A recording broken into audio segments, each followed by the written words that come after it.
हरियाणा के यमुनानगर में सेक्टर 17 कोटा निवासी कोरोना पॉजिटिव ने अस्पताल में सुसाइड कर लिया। बताया जाता है कि यह व्यक्ति जून के प्रथम सप्ताह में दिल्ली से लौटा था और उसके बाद उसका सैंपल लिया गया था जो कोरोना पॉजिटिव आया था, जिसके बाद उसे यमुनानगर के कोविड अस्पताल में भर्ती करवा दिया गया। यहाँ हालत बिगड़ने पर उसे 14 जून को मेडिकल कॉलेज मुलाना में रेफर किया गया, जिसने आज सुबह अस्पताल में सुसाइड कर लिया। इस संबंधी जिला civil surgeon doctor Vijay Dahiya ने बताया कि इस व्यक्ति की हालत गंभीर होने पर मुलाना रेफर किया गया था, जहां उसने आज सुसाइड कर लिया है। ये तो अब तक यदि हम सैंपल की बात करें तो हमने लगभग क्या टोटल 5444 सैंपल लेकर भेजे हैं।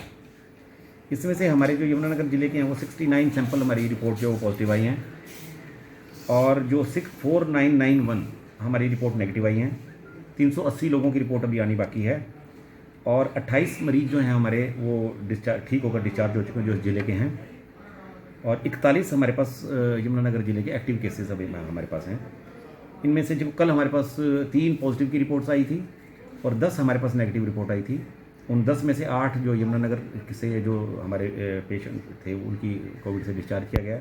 2 व्यक्ति जो हिमाचल प्रदेश में जिनके टेस्ट पॉजिटिव आए थे उनको डिस्चार्ज किया गया। तो टोटल 10 रिपोर्ट कल 10 पेशेंट डिस्चार्ज हुए हैं और 3 हमारे जो है वो नए पेशेंट्स आए हैं। तो इस समय जो स्थिति है वो 41 हमारे टोटल एक्टिव पेशेंट्स है। और सर एक अपने यहाँ से जो सेक्टर 17 का मुलाना में एडमिट था सर, उसकी डेथ हुई है सर। हाँ, ये हमारे पास एक 13 तारीख को सैंपल पॉजिटिव आया था जिसको हमने यहाँ कोविड केयर हॉस्पिटल में दाखिल किया गया था।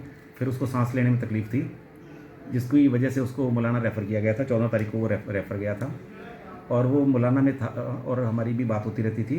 वो मेडिकल पॉइंट ऑफ व्यू से वो इम्प्रूव करा था। CPAP मशीन पे उसको रखा हुआ था और क्लिनिकली उसकी कंडीशन स्टेबल थी।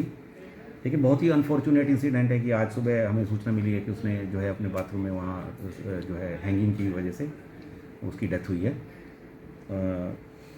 आज सुबह मॉर्निंग की बात है। इसके परिवार में कितने लोग हैं सर? इसके परिवार के हमने 7 लोगों के सैंपल कराए थे।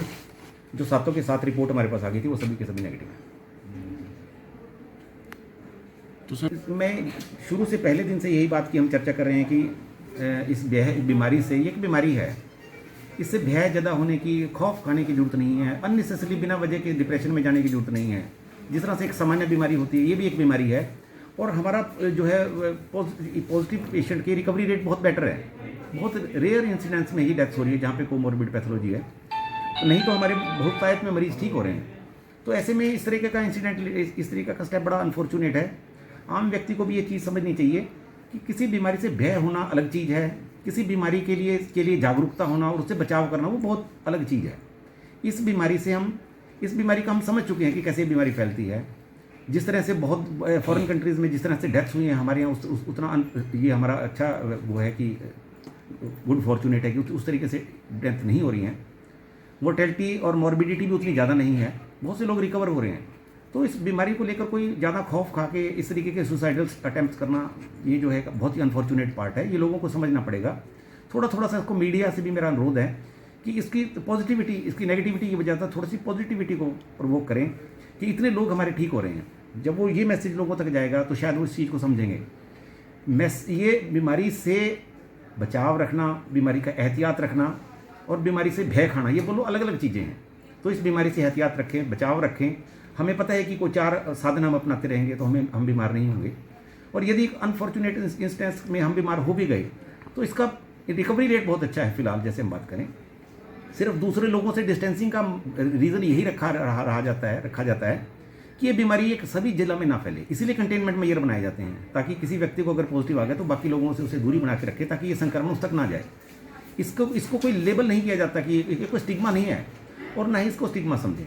और हमेशा लगातार मेरा, चाहे बेशक से मैं मीडिया के माध्यम से कह रहा हूँ, लगातार नेगेटिविटी ना देखें, इसकी पॉजिटिविटी को भी एनालाइज करें। लोग पॉजिटिव एस्पेक्ट देखें इसका और कुछ देर तक इस कोविड से बाहर भी निकलें। कोविड में ही लगातार ना रमे रहें, कोविड से बाहर निकलें, दूसरी चीज़ों को भी देखें।